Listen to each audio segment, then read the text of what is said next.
모두 자리에서 일어서서 찬송가 4장을 부르시면서 하나님께 예배하겠습니다. 찬송가 4장입니다.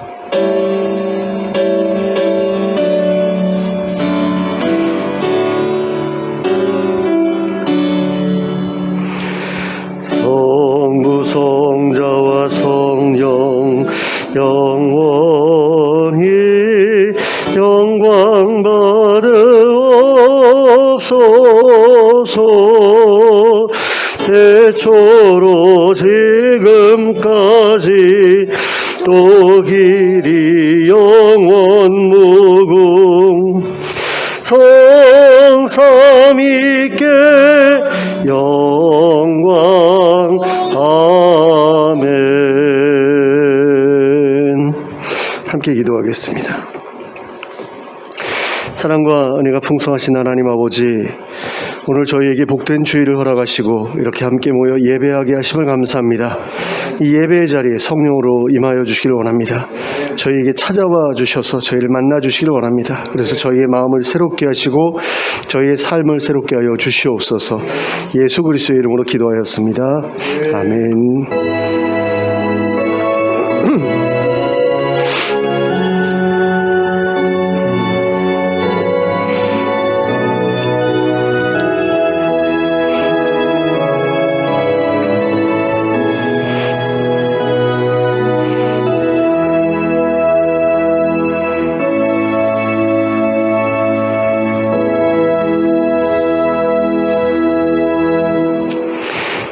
찬송가 31장을 함께 찬송하겠습니다.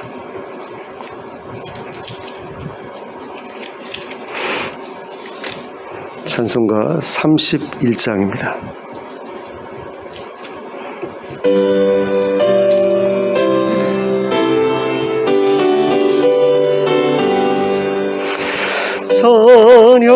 찬양하라 복되신 구세주 예수. 백성들아 사랑을 전하세. 경배하라 하늘의 천군과 천사. 주님 앞에 영광을 돌리세. 목자같이 우리를 지키시고 종일 품에 늘 안아주시니 찬양하라 높으신 권세를. 찬양 찬양 찬양 영원히 드리세. 찬양하라 복되신 구세주 예수. 우리 대신 죽임을 당했네. 구주 예수 영원한 구원의 소망. 경배하며 겸손히 절하세. 찬양하라 우리 죄 지신 예수. 그의 사랑 한없이 크셔라. 찬양하라 높으신 권세를. 찬양 찬양 찬양 영원히 드리세. 찬양하라 복되신 구세주 예수. 천사들아 즐겁게 찬양해. 구주 예수 영원히 다스리시니 멸류관을 주 앞에 드리세. 구주 예수 세상을 이기시고 영광 중에 또다시 오시리. 찬양하라 높으신 권세를 찬양 찬양 찬양 영원히 드리세. 아멘. 교동문 22번을 함께 교독하시겠습니다. 교동문 22번 시편 37편입니다. 함께 교독하겠습니다. 제가 먼저 시작합니다. 악을 행하는 자들 때문에 불평하지 말며 불의를 행하는 자들을 시기하지 말지어다. 그들은 풀과 같이 속히 배임을 당할 것이며 푸른 채소같이 세장할 것입니다. 여호와를 의뢰하고 선을 행하라. 땅에 머무는 동안 그의 성실을 먹을거리로 삼을지어다. 또 여호와를 기뻐하라. 그가 내 마음의 소원을 내게 이루어 주시리로다. 내 길을 여호와께 맡기라. 그를 의지하면 그가 이루시고 내 의를 빛같이 나타내시며 내 공의를 정오의 빛같이 하시리로다. 여호와 앞에 잠잠하고 참고 기다리라. 자기 길이 형통하며 악한 길을 이루는 자 때문에 불평하지 말지어다. 분을 그치고 노를 버리며 불평하지 말라. 오히려 악을 만들 뿐이라. 아멘. 사도신경으로 우리의 신앙을 고백하겠습니다. 전능하사 천지를 만드신 하나님 아버지를 내가 믿사오며 그 외아들 우리 주 예수 그리스도를 믿사오니 이는 성령으로 잉태하사 동정녀 마리아에게 나시고 본디오 빌라도에게 고난을 받으사 십자가에 못 박혀 죽으시고 장사한 지 사흘 만에 죽은 자 가운데서 다시 살아나시며 하늘에 오르사 전능하신 하나님 우편에 앉아 계시다가 저리로서 산 자와 죽은 자를 심판하러 오시리라. 성령을 믿사오며 거룩한 공회와 성도가 서로 교통하는 것과 죄를 사하여 주시는 것과 몸이 다시 사는 것과 영원히 사는 것을 믿사옵나이다. 아멘. 모두 자리에 앉으셔서 찬송가 82장을 부르시면서 하나님께 봉헌드리겠습니다. 찬송가 82장입니다.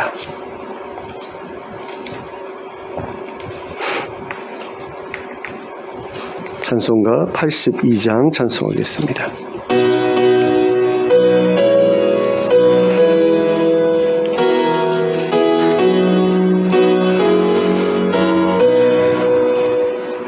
성부의 어린 양이 죄 지고 가시니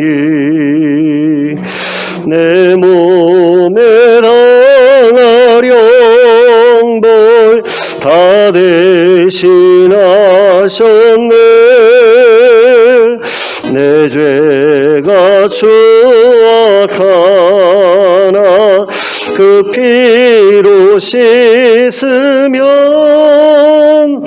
눈같이 희게 되어 티 하나 없으리. 내 죄를 회개할 때 용서해 주시고 병든 몸 고쳐주사 새 인명 주시네. 내 속에 쌓인 근심 한없이 그것만 주 친히 벗겨주사 위로해 주시네. 내 주를 의지하니 내 마음이 편하고 주 나를 붙드시니 내 앞길 환하라. 임마누엘 주 예수 끝없는 그 사랑 그 향기 바람 타고 온 땅에 퍼지네. 주 예수 보를 받아 고요한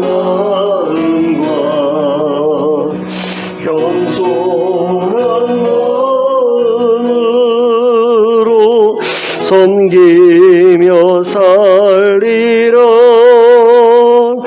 나 주의 뒤를 따라 저 천국 이르러 천사의 노래 따라 주 찬송하리라.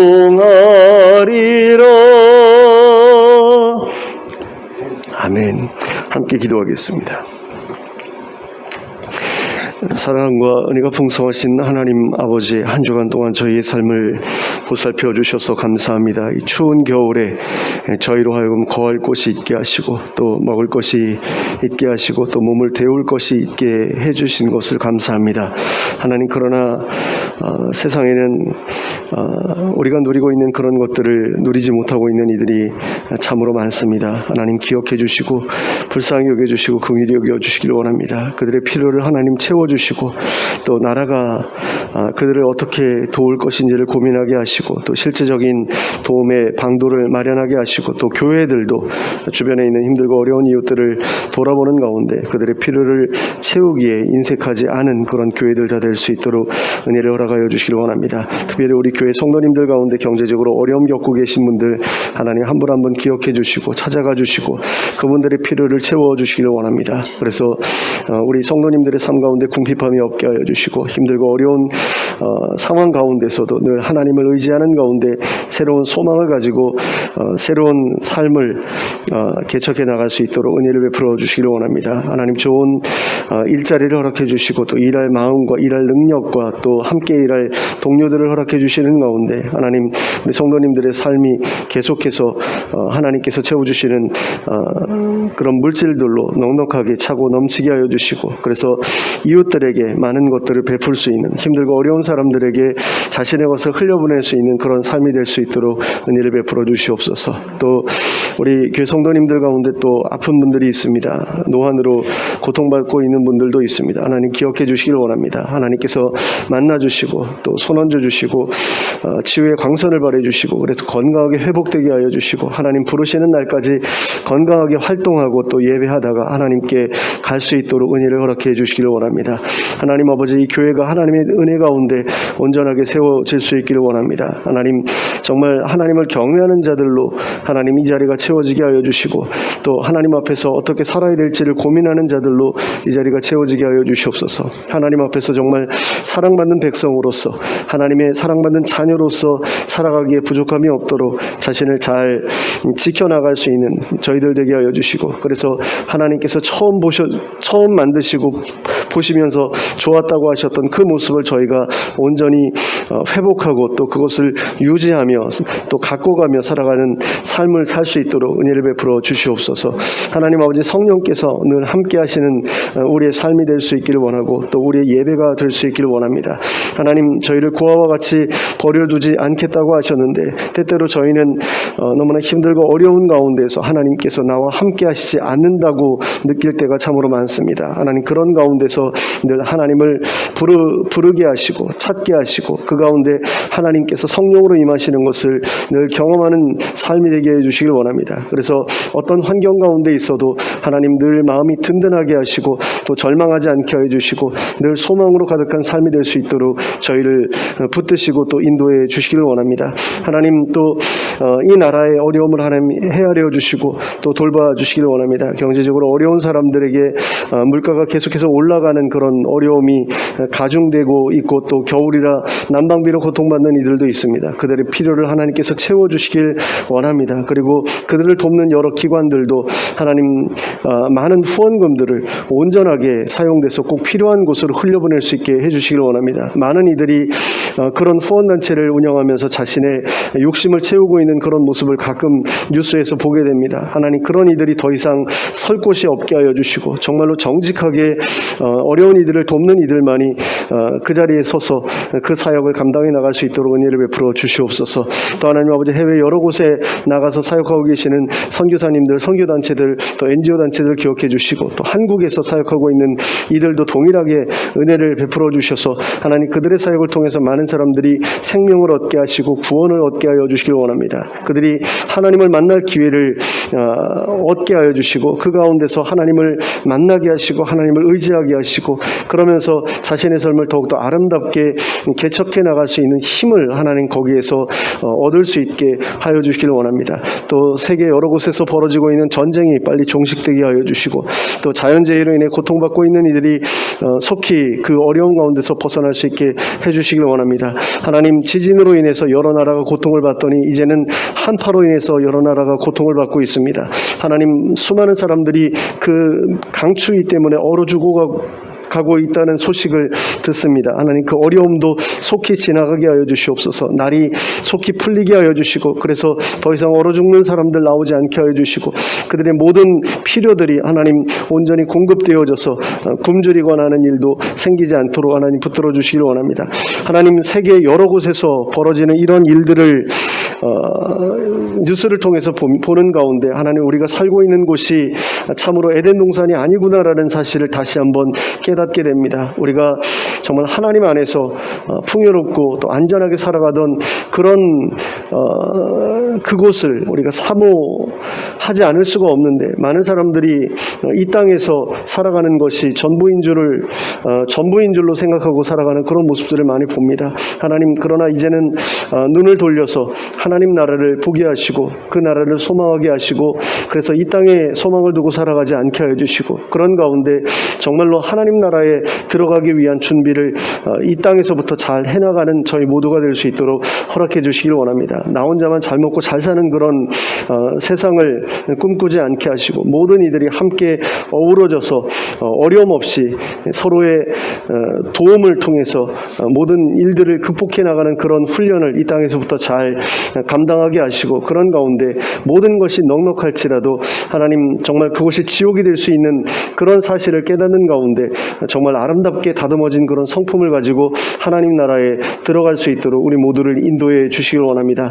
하나님, 이 예배 가운데 저희가 드리는 찬양과 기도와 예물을 기쁘게 받아주시고, 또 저희의 드린 예물이 하나님의 뜻 가운데 온전히 사용될 수 있도록 하나님께서 인도해 주시며, 또 하나님 아버지, 이 시간에 하늘의 신령한 복으로 복 주시길 원합니다. 하나님의 말씀을 통해서 저희의 내면에 굳어져 있는 잘못된 사고방식들이 깨져나가게 하여 주시고, 하나님의 말씀이 우리의 마음속에 스며드는 가운데 우리가 어떻게 살아야 될지를 온전히 깨닫고 그 뜻대로 살아가기 위해 헌신하고 또 결단하는 저희 모두가 될 수 있도록 인도해 주시옵소서. 이 모든 말씀을 예수 그리스도의 이름으로 기도하였습니다. 아멘.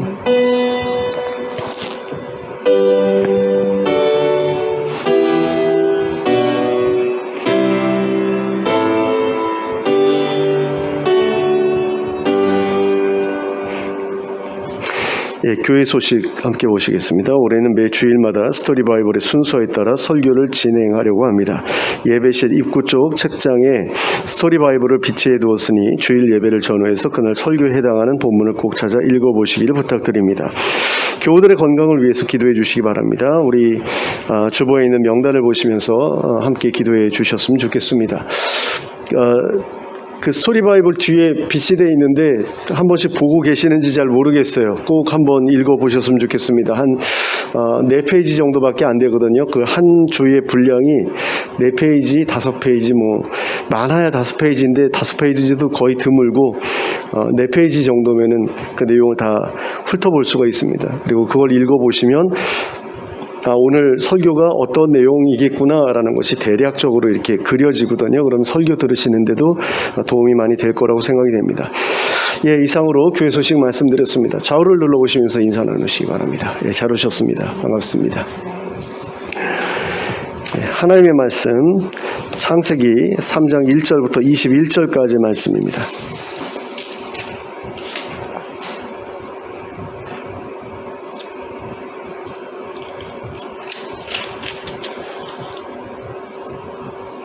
창세기 3장 1절부터 21절까지의 말씀을 함께 합독하도록 하겠습니다. 시작.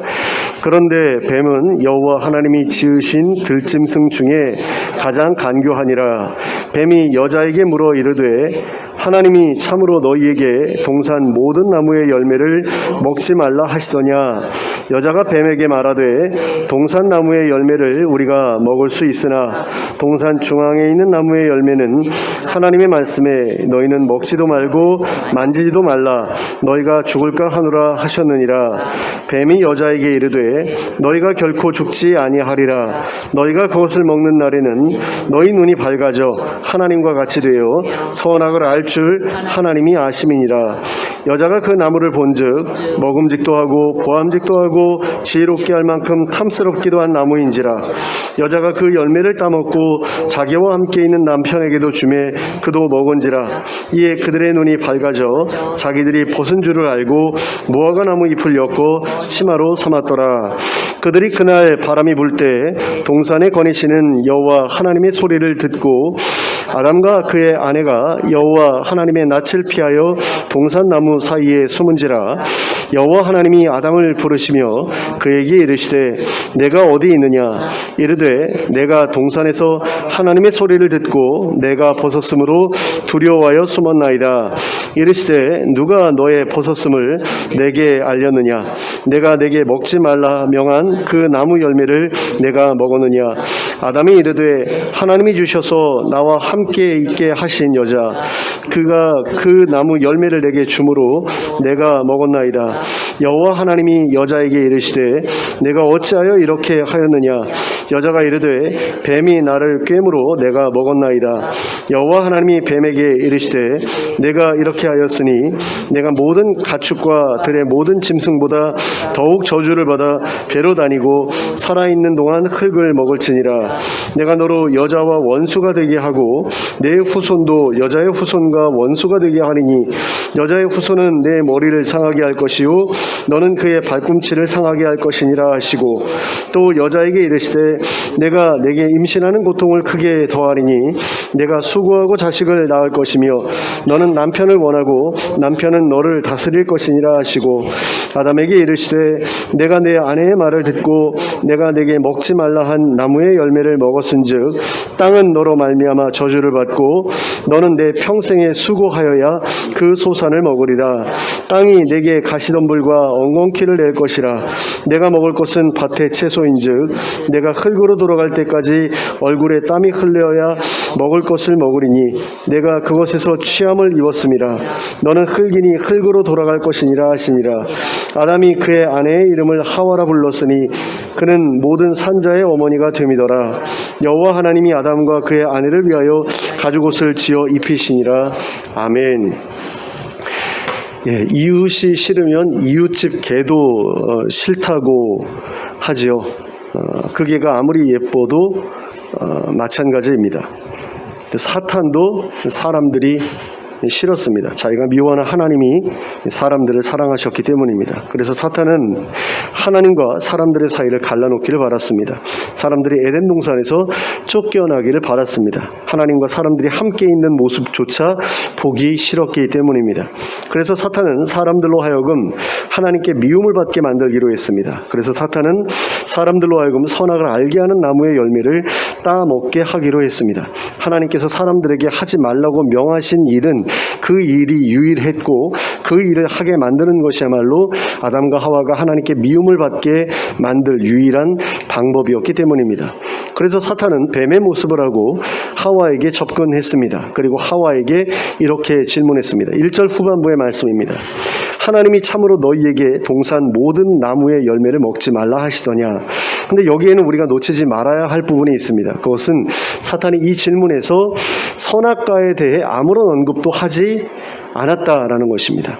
하지만 하와는 이 질문을 받자 곧바로 선악과를 떠올렸습니다. 그래서 하와는 이렇게 대답했습니다. 2절과 3절 말씀입니다. 여자가 뱀에게 말하되 동산 나무의 열매를 우리가 먹을 수 있으나 동산 중앙에 있는 나무의 열매는 하나님의 말씀에 너희는 먹지도 말고 만지지도 말라 너희가 죽을까 하노라 하셨느니라. 여기서 이제 동산 중앙에 있는 나무의 열매가 바로 선악을 알게 하는 나무의 열매인 거죠. 그런데 여기에서 하와가 말한 내용은 하나님께서 말씀하셨던 내용과 거의 비슷하기는 하지만 정확하게 일치하지는 않습니다. 하나님께서는 먹지 말라고만 말씀하셨는데 하와는 만지지도 말라고 하셨다고 말하고 있습니다. 또한 하나님께서는 먹으면 반드시 죽는다고 말씀하셨는데 하와는 죽을지도 모른다고 하셨다고 바꾸어서 말하고 있습니다. 이것은 하와가 선악과를 먹지 못하게 하신 하나님께 대하여 불만을 가지고 있었음을 우리에게 가르쳐 줍니다. 사탄은 바로 이 점을 파고들었던 것이었습니다. 솔직히 하와가 하나님께 불만을 품은 것은 좀 지나친 일이었습니다. 선악을 알게 하는 나무는 단지 에덴 동산에 있는 수많은 나무 가운데 하나였을 뿐이었습니다.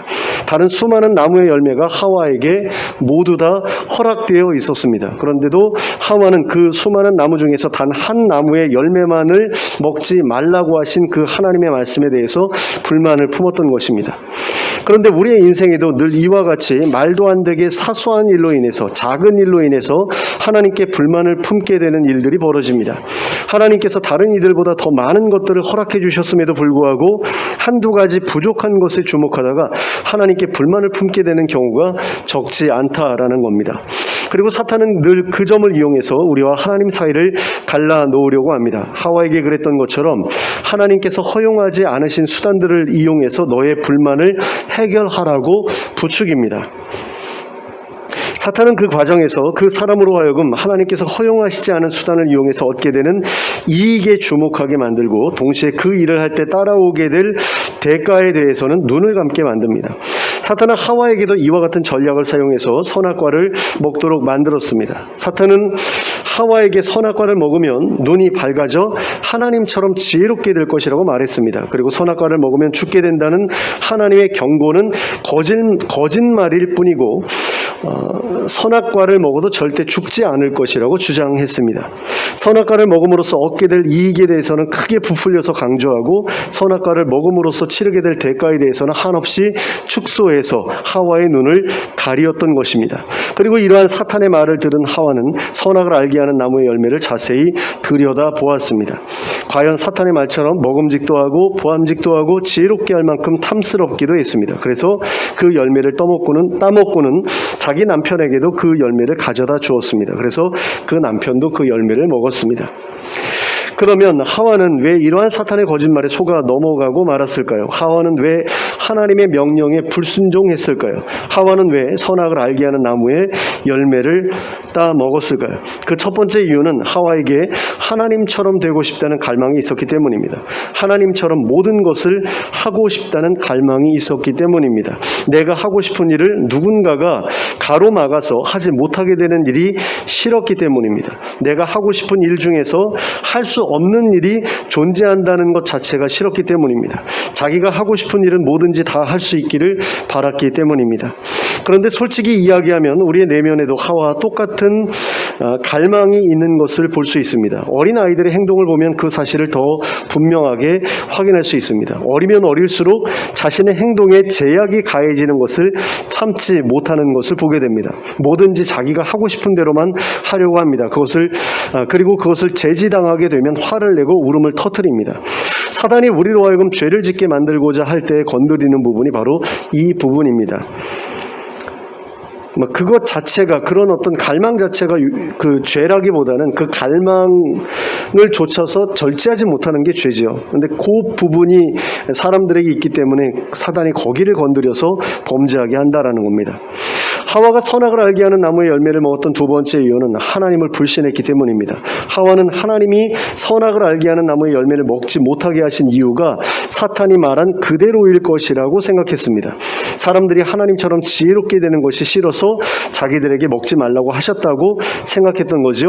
또 그 열매를 먹으면 죽는다는 말도 거짓말일 것이라고 생각했습니다. 이처럼 하와는 하나님을 자기만을 챙기는 치사한 분이라고 생각했고 또 공갈이나 일삼는 거짓말장이라고 생각했던 겁니다. 하지만 하와도 예전에는 하나님을 좋은 분이라고 생각했었습니다. 믿을 수 있는 분이라고 생각했었죠. 그러나 이제는 더 이상 하나님을 좋은 분이라고 생각하지 않았습니다. 하나님께서 자기들에게 좋은 것만 주시는 분이라는 사실을 믿지 않았습니다. 그래서 그분의 뜻과 정반대로 하기로 했습니다. 마치 부모에게 뿔이 나 있는 사춘기 소녀가 흔하게 저지르는 실수를 하와도 똑같이 저질러버리고 말았던 겁니다. 하와가 선악을 알게 하는 나무의 열매를 먹었던 세 번째 이유는 그 열매가 너무 맛있어 보였기 때문입니다. 먹음직도 하고 보암직도 하고 탐스럽기도 했기 때문이죠. 그 열매가 육신의 정욕과 안목의 정욕과 이생의 자랑을 모두 충족시켜 줄 것처럼 보였기 때문입니다. 근데 우리가 죄를 짓는 이유도 이러한 세 가지 범주에서 벗어나지 않는 것을 알 수 있습니다. 사탄이 예수님을 시험했던 내용도 바로 이와 같은 범주에 포함되는 것들이었습니다. 사탄은 40일을 금식하시면서 굶주려 계셨던 예수님에게 떡을 만들어 육신의 정욕을 채우라고 유혹했습니다. 그리고 온 세상의 영광을 예수님에게 보여주면서 안목의 정욕을 자극했습니다. 그리고 자신에게 절하면 그것을 다 누리게 해주겠다고 유혹했습니다. 또 예수님에게 성전 지붕에서 뛰어내려 사람들의 인기를 얻으라고, 그것을 이생의 자랑으로 삼으라고 유혹했습니다. 하지만 예수님께서는 그 모든 유혹을 거절하셨습니다. 사탄의 그 모든 제안이 하나님의 뜻을 거스르는 것으로서 결코 자신에게 유익이 되지 않을 것이라는 사실을 알고 계셨기 때문입니다. 이것은 우리에게도 마찬가지입니다. 사탄이 충동질하는 것에 이끌려 우리가 원하는 일을 하게 되더라도 그것은 결코 우리에게 좋은 결과를 가져다 주지 않습니다. 하나님께서 막으신 것은 하지 않는 게 유익합니다. 하나님께서 그것을 막으신 이유는 그것이 우리에게 절대로 좋은 것이 아니라서 막으신 것이기 때문입니다. 그것은 아담과 하와에게도 마찬가지였습니다. 하나님께서는 아담과 하와가 선악과를 먹게 될 때에 어떤 결과가 벌어질지 이미 알고 계셨습니다. 그래서 그들에게 선악과를 먹지 말라고 금하신 것입니다. 그러나 아담과 하와는 하나님의 명령을 어겼고 그 결과는 매우 처참했습니다.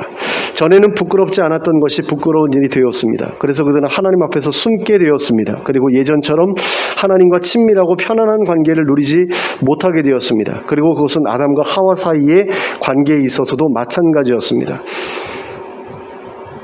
이 일로 인해서 아담이 하와를 얼마나 원망하게 되었을지를 한번 생각해 보면 이 부부의 관계가 절대로 예전과 같은 관계로 이어져 갈 수 없게 되었다는 사실을 충분히 짐작하실 수 있을 겁니다.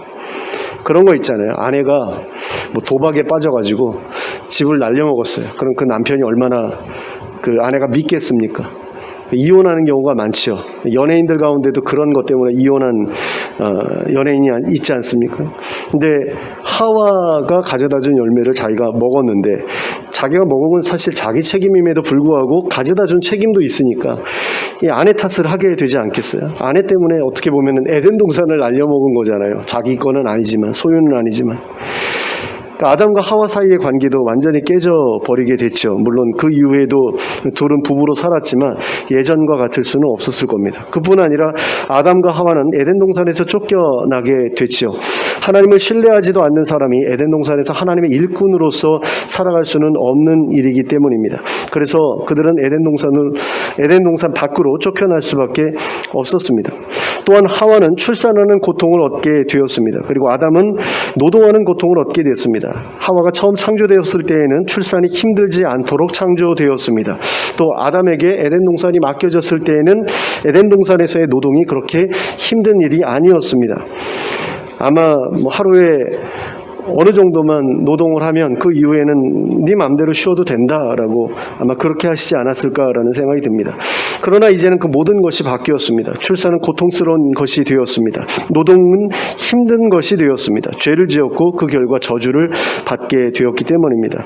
그래서 그들은 그렇게 힘들여 노동하고 고통 가운데 출산하다가 마침내 죽을 운명에 놓이게 되었습니다. 그래서 흙으로 돌아가게 되었다라고 기록하고 있는 것을 볼 수 있습니다. 노동이 힘든 일이 된 것은 두 가지 이유 때문일 것 같아요. 그러니까 에덴 동산에서는 그 일 자체가 어렵지 않았고 그리고 일해야 되는 시간도 그렇게 많지 않았을 거예요. 그런데 에덴 동산 밖으로 쫓겨남에 따라 그 황폐한 곳을 이제 동산처럼 가꾸어야 되잖아요. 그러니까 노동해야 될 시간도 많이 늘어났을 것이고요. 노동해야 되는 양도 늘어났겠죠. 그 노동의 그 종류 자체가 완전히 달라졌을 것이기 때문에. 그러니까 그런 면에 있어서도 노동이 힘든 일이 될 수밖에 없었을 것 같아요. 그런 점에서 보면 이 에덴 동산 밖에 있는 지금 우리가 살고 있는 이 세상 자체가 에덴 동산과 대조되는 그 황폐한 장소 아닙니까? 그러니까 어떻게 보면 여기서 우리가 구원을 받아야 되는 게 그래서 말이 되는 거죠. 우리가 만약에 에덴 동산에 살고 있으면 우리에게 구원이 필요가 없죠. 근데 에덴 동산에 살고 있지 않기 때문에, 에덴 동산과 완전히 정반대되는 어떤 그런 황무지에 살고 있기 때문에 구원이 필요한 건데, 예수님께서 우리를 구원하러 오셨다라고 했을 때에도 결국 우리가 처해 있는 그런 상황이 좋지 않기 때문이잖아요. 근데 어떤 사람들은 이 세상을 참 살기 좋다라고 생각하고 살고 있거든요. 우리들이 흔히 하는 얘기가 있죠. 대한민국은 참 살기 좋은 나라야, 돈만 많으면. 이렇게 얘기하잖아요. 그러니까 돈 많은 사람들에게는 한국이 천국일 수 있죠. 근데 어떤 사람들에게는 헬조선일 수 있잖아요. 근데 원래는 인간 모두에게 있어서 이 세상은 살기 힘든 곳이어야지 정상이에요. 근데 나만 이 땅에서 내가 천국을 누리고 있다라고 하는 것은 뭔가 잘못된 거죠. 스스로를 구원한 거죠. 근데 그 구원이 예수 그리스도의 구원과는 반대되는 것이기 때문에 우리가 그런 식으로 스스로를 구원하는, 남들보다 더 많은 재산을 모아서 스스로를 구원하는 그런 것들이 과연 하나님께서 뜻하신 것과 같은 방향성을 가지고 있느냐, 이런 부분에 대해서는 좀 고민이 필요할 것 같습니다. 그렇다고 해가지고 열심히 노력해서 잘 먹고 잘 살려고 하는 그런 것들 자체가 다 죄다라고 이야기하는 것은 아닙니다. 하지만 그런 면에 있어서 이제 그 수단과 방법이 하나님이 원하시는 그런 수단과 방법이냐 아니냐 하는 것은 굉장히 중요한 일인 거죠. 자, 우리가 살고 있는 이 세상이 이렇게 살기 힘든 곳이 된 이유는 바로 우리의 조상인 아담과 하와가 하나님께 죄를 지었기 때문입니다. 그리고 그 결과 하나님과의 관계가 깨졌기 때문입니다. 그래서 에덴 동산에서 쫓겨났기 때문이죠. 그러나 하나님께서는 이렇게 비참한 상태에 처하게 된 사람들을 그냥 내버려 두기를 원하지 않으셨습니다. 그들을 다시 원래의 상태로 돌려놓기를 원하셨습니다. 그들이 다시 에덴 동산으로 돌아오게 하시기를 원하셨습니다. 그래서 하나님께서는 그 일을 위해서 두 가지 계획을 세우셨습니다. 그 첫 번째 계획은 하와를 유혹해서 하나님을 거스르게 만든 사탄을 벌하시는 것이었습니다. 하나님께서는 사탄이 다시금 하나님의 사람들에게 접근해서 더러운 거짓말로 그들을 속이지 못하게 하고자 하셨습니다. 그래서 자신의 아들을 시켜 사탄의 머리를 부수게 하기로 작정하셨습니다. 그리고 하나님께서는 그 일을 멀리 내다보시면서 그 과정에서 사탄이 하나님의 아들의 발꿈치를 상하게 할 것이라고 하셨습니다. 이것은 사탄이 예수님을 십자가에 못 박혀 죽게 만들 것을 이야기합니다. 하지만 사탄은 더 큰 치명상을 입어 회복하지 못하게 될 것이라고도 말씀하셨죠. 그러니까 예수님께서 다시 부활하심으로써 사탄의 권세를 완전히 꺾어버리실 것을 예언하신 것이라고 할 수 있습니다. 사람들의 회복을 위한 하나님의 두 번째 계획은 사탄의 더러운 거짓말에 속아 하나님을 배신한 대가를 당사자인 사람들 대신 자신의 아들이 대신 치르도록 하시는 것이었습니다. 사람들이 하나님께 지은 죄는 너무나 큰 죄였기 때문에 이건 반역죄잖아요. 삼족을 멸해야 되지 않습니까? 근데 하나님은 삼족을 멸해야 되는 어떤 그런 대상인 왕도 아니고 구족을 멸해야 되는 대상인 황제도 아니죠. 하나님은 그들보다 훨씬 더 높으신 분이잖아요. 그러니까 인류 자체가 사실은 멸종되었어야 그 죄의 값을 온전히 치르는 일이었을 텐데, 근데 그 죄값을 어떻게든 하나님께서 해결하고자 하셨다는 겁니다. 근데 그 죄가 너무나 큰 죄였기 때문에 이에 대한 합당한 대가가 지불되지 않는다면 하나님께서는 절대로 그들을 다시 받아주실 수 없으셨습니다. 죄를 짓고 쫓겨난 사람들을 아무런 대가 없이 다시 받아들이는 일은 하늘의 천사들이 보기에도 매우 불공평하고 또 불합리한 일이었기 때문입니다. 천사들이 보기에만 그런 게 아니라 하나님 스스로도 그렇게 판단을 하실 수밖에 없으셨겠죠. 그래서 하나님께서는 자신의 아들로 하여금 사람들을 대신해서 그 대가를 치르게 하셨습니다. 그리고 이러한 계획을 사람들에게 미리 알려주고자 하셨습니다. 그래서 하나님께서는 아담과 하와에게 가죽옷을 지어 입혀주심으로써 앞으로 당신이 하실 일을 알려주셨습니다. 하나님께서 당신의 명령을 어기고 범죄한 아담과 하와에게 가죽옷을 지어 입히신 이유는 무엇이었을까요? 무엇이 예쁘다고 그들에게 옷까지 지어 입히셨던 것일까요? 그것은 하나님께서 여전히 그들을 사랑하셨기 때문입니다. 그들이 에덴 동산 밖에 척박한 환경에서 살게 될 것이 안쓰러워서 그리 하셨던 거죠. 그러므로 하나님께서 그들에게 가죽 옷을 지어 입히신 것은 하나님께서 여전히 그들을 사랑하신다는 증표였습니다. 그런데 여기에서 우리는 가죽 옷이 만들어지기 위해 죄 없는 어떤 짐승이 아마도 양일 것이라고 생각이 되는데요. 그것이 희생되어야 했다는 사실을 기억할 필요가 있습니다. 아담과 하와에게 입힐 가죽 옷을 만드는 일에 죄 없는 양이 희생되어야 했다라는 겁니다. 아담과 하와의 수치를 가리기 위해 죄 없는 양이 죽어야만 했다라는 거죠. 그리고 아담과 하와는 그 양의 죽음을 보면서 자신들이 무슨 짓을 저질렀는지를 깨달을 수 있었을 것입니다. 그들은 자신들이 저지른 일 때문에 자신들이 아끼고 사랑하던, 그들이 가족처럼 사랑하며 돌봐오던 짐승이 피 흘리며 죽어가는 모습을 지켜보아야 했습니다. 그리고 그 일로 말미암아 큰 충격을 받았을 것입니다. 그리고 자신들의 죄를 크게 후회했을 것입니다.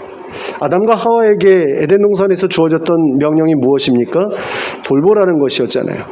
근데 그 에덴 동산에는 여러 동물들이 있었죠. 근데 그 동물들의 이름을 누가 지어줬습니까? 아담과 하와가 지어줬습니다. 근데 자기가 이름을 지어준, 어떻게 보면 반려동물 같은 그런 존재였겠죠. 그 당시만 해도 지금처럼 사람을 적대하는 그런 짐승들이 에덴 동산에 있지는 않았을 것이니까, 그러니까 모두가 다 사랑스러운 그런 대상이었을 겁니다. 그런데 그들 가운데 하나가 자기들을 위해서 죽어야 됐다라는 거죠. 피 흘리면서. 근데 그 모습이 그들에게는 아마 처음 접하는 그런 모습이었을 거예요. 에덴 동산에는 죽음이 없었을 것이기 때문에 처음으로 보는 죽음이죠. 근데 그 죽음도 그냥 평범한 죽음이 아니라 피 흘리면서 죽는 그런 비극적인 죽음이고, 근데 그 죽음이 자기들의 죄 때문이다라는 것을 그들이 느꼈을 때 얼마나 그 고통이 컸을까 하는 것을 생각해 볼 필요가 있을 것 같습니다. 근데 예수님께서도 바로 이 양과 마찬가지로 우리가 저지른 죄 때문에 우리 대신 죽임을 당하셨습니다. 우리의 죄로 인해 발생한 모든 문제를 해결하기 위해서 죄 없는 그분이 우리 대신 죽으신 것입니다. 하지만 그분은 죽음을 거쳐 사흘 만에 다시 살아나셨습니다. 그분이 다시 살아나신 이유는 그분에게 죄가 없으셨기 때문입니다. 바울이 로마서 6장 23절에서 말하고 있는 것처럼 죄의 삭은 사망입니다. 그러니까 죄의 대가, 죄의 결과는 죽음이다라는 거죠. 그래서 죄를 지은 사람은 반드시 죽어야 합니다.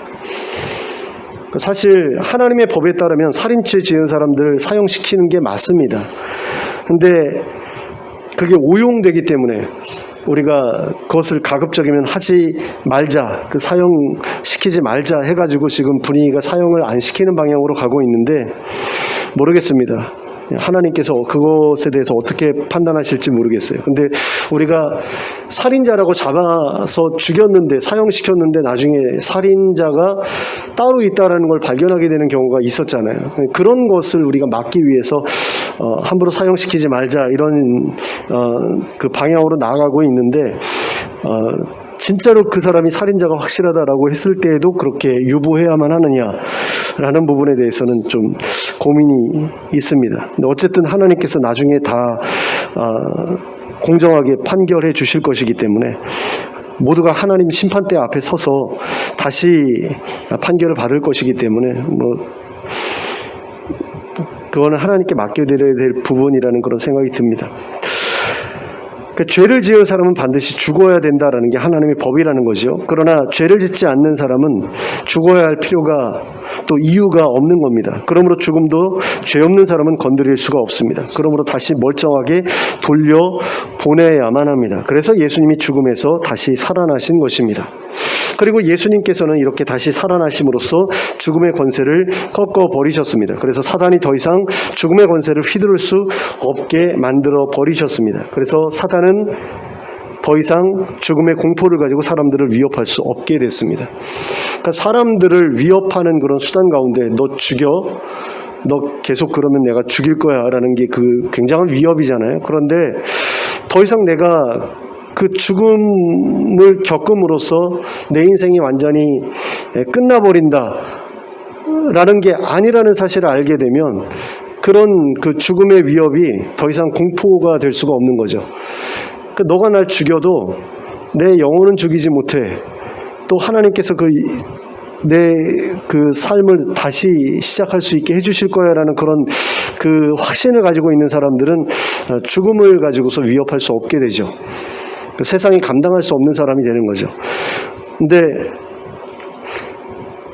그런 결과가 예수 그리스도의 죽으심과 부활을 통해서 우리에게 주어졌다라는 겁니다. 그래서 사람들이 더 이상 죽음에 대해서 두려워하지 않게 되었고, 그래서 죽음의 위협 때문에 죄를 짓게 되는 그런 일들도 하지 않을 수 있게 되었다라는 겁니다. 물론 이제 예수 그리스도를 영접한 일부의 사람들만이 그렇게 행동하게 되었지만 어쨌든 간에 그런 결과가 우리에게 주어졌다라는 거죠.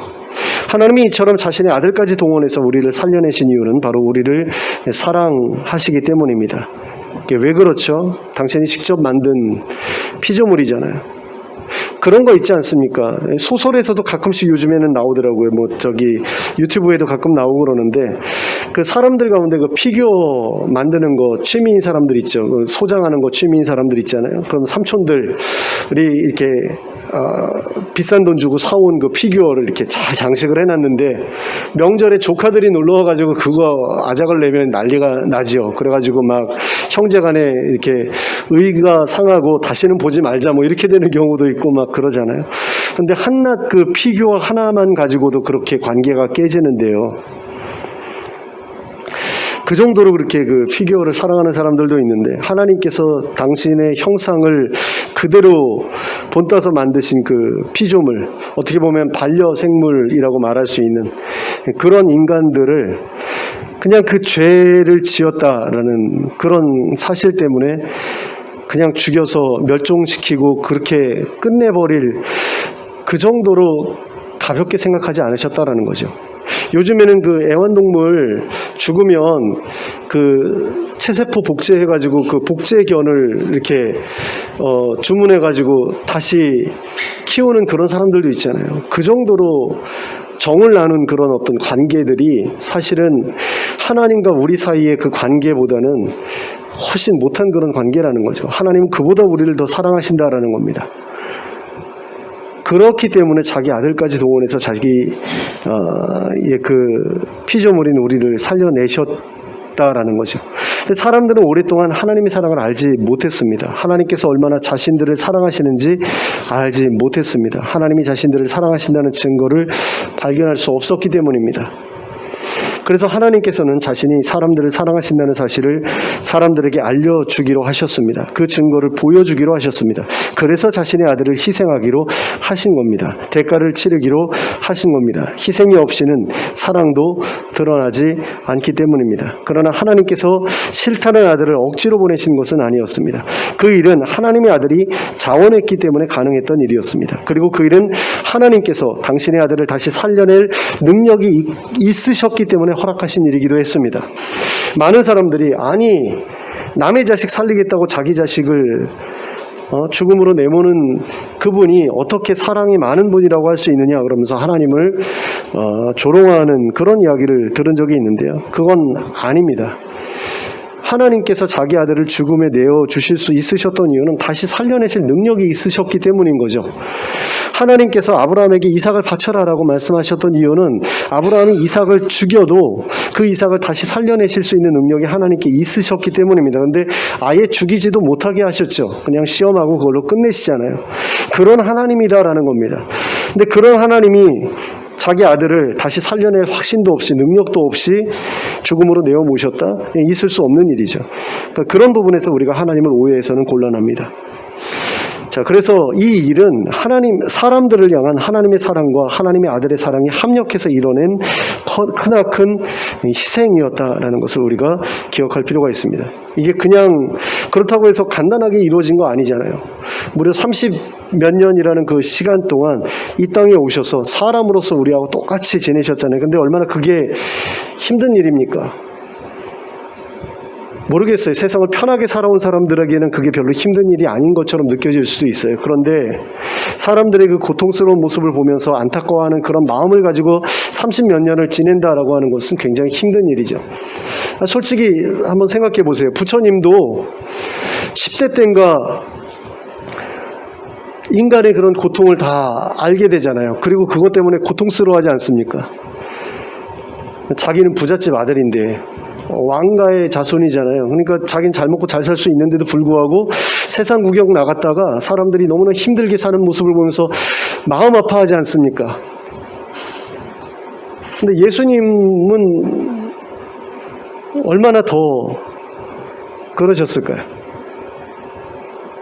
그러니까 세상에 힘들고 어려운 사람들을 보면서 동정심이 없는 사람들이 너무나 세상에 많아지다 보니까 세상 사는 게 별로 힘들지 않은 것처럼 생각하는데, 아니 뉴스만 봐도 그 여러 NGO 단체에서 이 힘든 아이들 도와주세요 하는 그런 것만 봐도 세상이 얼마나 살기 힘든지 알 수 있을 거 아니에요. 근데 그런 사람들을 마음에 품고 그런 사람들을 어떻게 해서든 구원해야겠다는 마음을 품고 이 세상에 오신 그 예수님이 그 오랜 시간을 우리와 함께 지내시면서 얼마나 마음이 찢어질 것처럼 아프셨을까라는 것을 한번 생각해 보자라는 거죠.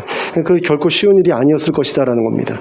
근데 그렇게 마음만 찢어지게 아픈 게 아니라 정말 사람들이 하는 모든 고통들, 그 밑바닥 사람들이 겪는 그런 어떤 고통들을 식민지 국가의 그 피식민 국가의 국민으로서 태어나가지고 뭐 목수 일을 했다고 하는데, 어떤 사람들은 이게 건축하는 일이었다라고 그러고 중산층이었다라고 이야기를 하는데, 솔직히 중산층보다는 아래에 있었던 삶이 아니었겠나. 왜냐면은 자기 고향에 갔을 때 그 묵을 곳이 없어가지고 그 마구간을 빌려서 거기서 이렇게 애를 낳잖아요. 그건 경제적인 여력이 있었으면 좀 더 좋은 자리를 얻을 수 있었겠죠. 웃돈을 얹어주고서라도 좀 더 좋은 곳을 빌릴 수 있었지 않았겠어요? 근데 중산층 그러면은 그 정도는 할 수 있어야 되는데 그건 아니었던 것 같아요.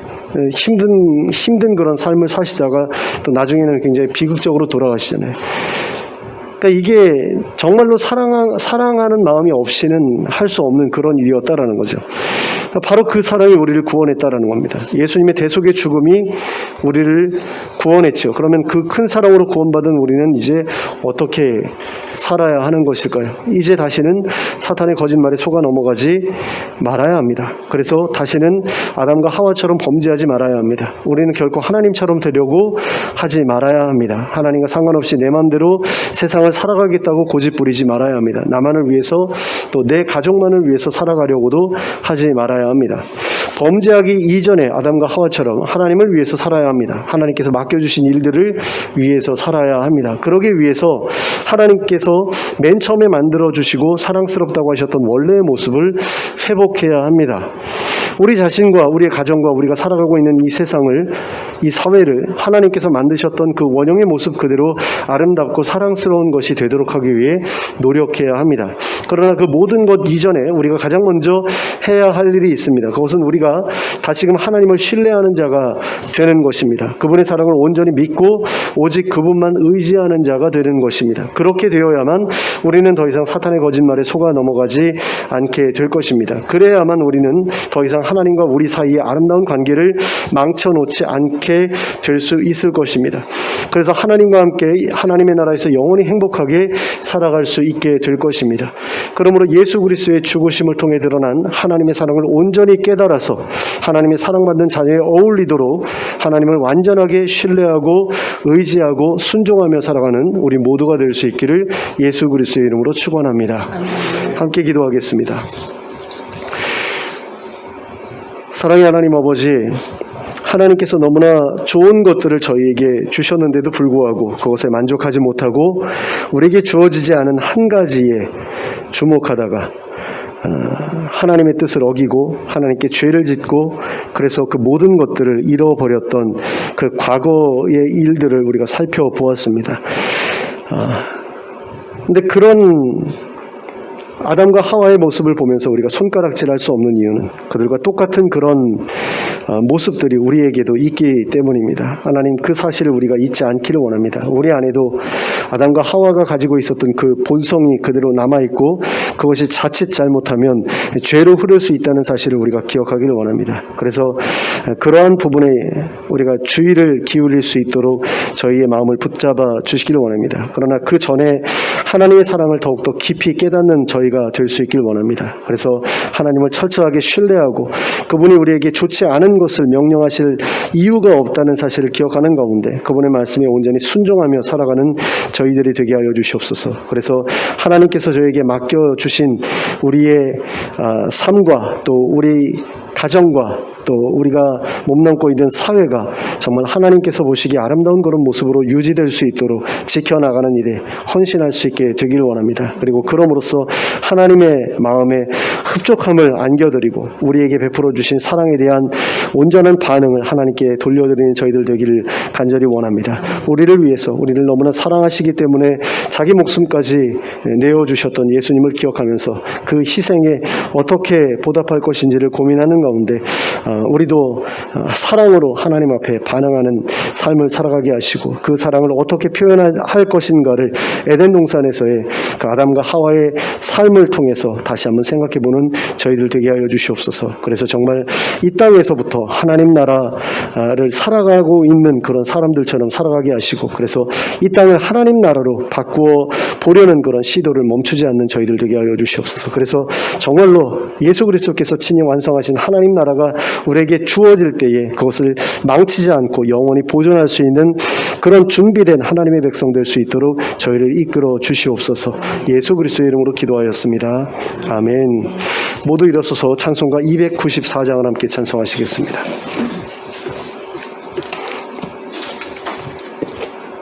찬송가 294장입니다.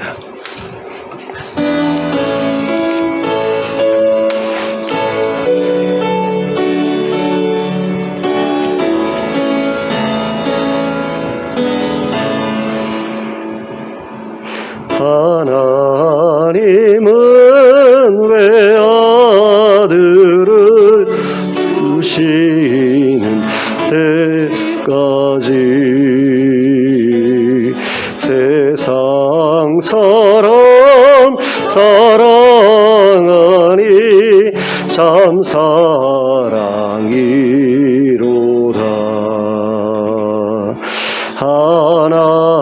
하나님은 사랑이라 죄악에 빠졌던 우리까지 사랑하니 참 사랑 아닌가. 하나님을 배반하고 멀리 떠난 우리 원수같이 대적하나 사랑하여 주네.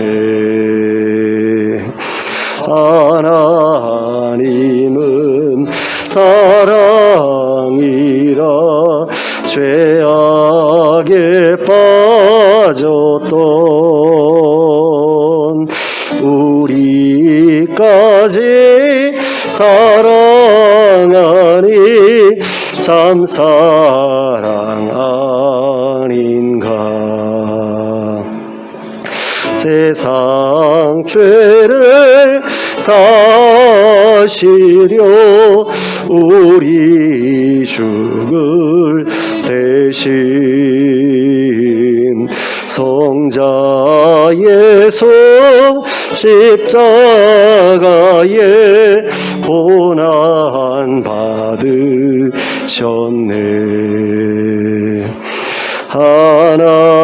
하나님은 사랑이라 죄악에 빠졌던 우리까지 사랑하니 참 사랑 아닌가. 이 사랑에 감사하여 곧 주께 나오라. 고난 영혼 주께 맡겨 구원을 얻으라. 하나님 죄악에 빠졌던 우리까지 사랑하니 참 사랑 아닌가. 아멘. 함께 기도하겠습니다. 이제는 우리 주 예수 그리스도의 은혜와 하나님 아버지의 극진하신 사랑과 성령님의 감동감화 교통하심이 예수 그리스도의 십자가 죽으심을 통해 우리를 향한 하나님의 사랑을 온전히 깨달아 하나님을 깊이 신뢰하고 의지하고 순종하며 그분의 사랑받는 자녀답게 살아가기로 결단하고 돌아가는 주의 백성들 머리 위에 지금부터 영원토록 함께 하실지어다. 아멘.